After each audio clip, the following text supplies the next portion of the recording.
The hovercraft careened towards the edge of the cliff, with the Kraan in hot pursuit. Jack braced for impact, but just as they were about to crash, the hovercraft suddenly jolted and shot off into the sky. "What just happened?"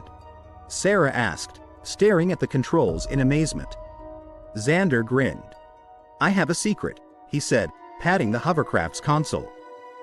"I built this myself." Jack was amazed. "You built this hovercraft?" he asked, impressed. Xander nodded. "I've been stranded on this planet for months," he said. "I had to find a way to survive." Jack couldn't help but admire Xander's resourcefulness. It was no wonder he had survived for so long on this dangerous planet. But as they flew through the sky, Jack knew that they weren't out of danger yet. The Kraan were still hot on their tail. "We need to find a way to lose them," Jack said, his eyes scanning the horizon. Xander pointed towards a rocky outcropping in the distance. "There's a cave system over there," he said. "We can hide there." The hovercraft shot towards the rocky outcrop, with the Kraan still in pursuit.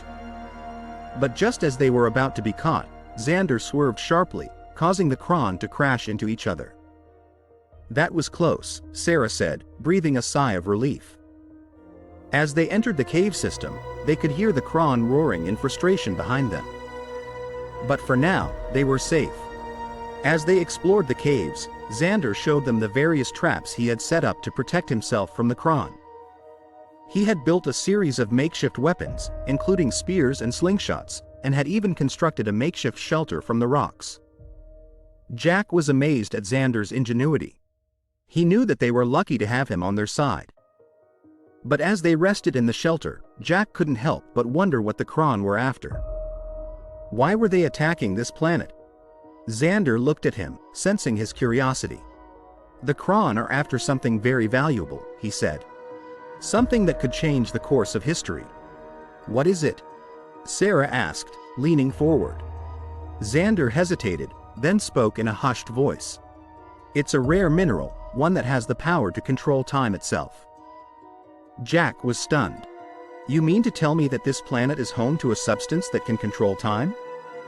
Xander nodded. "The Kraan are after it, and they'll stop at nothing to get it. That's why I need your help. We have to stop them." Jack knew that this was a dangerous mission, but he also knew that they couldn't just stand by and let the Kraan get their hands on such a powerful substance. "We'll help you," Jack said, determined. "But first, we need to find a way to repair our ship and get off this planet. Can you help us with that?" Xander nodded. "I think I know someone who can help us," he said, a glint of determination in his eyes. As they prepared to leave the shelter, Jack couldn't help but feel a sense of excitement. They were on the brink of a great discovery, one that could change the course of history. But first, they had to survive the Kraan.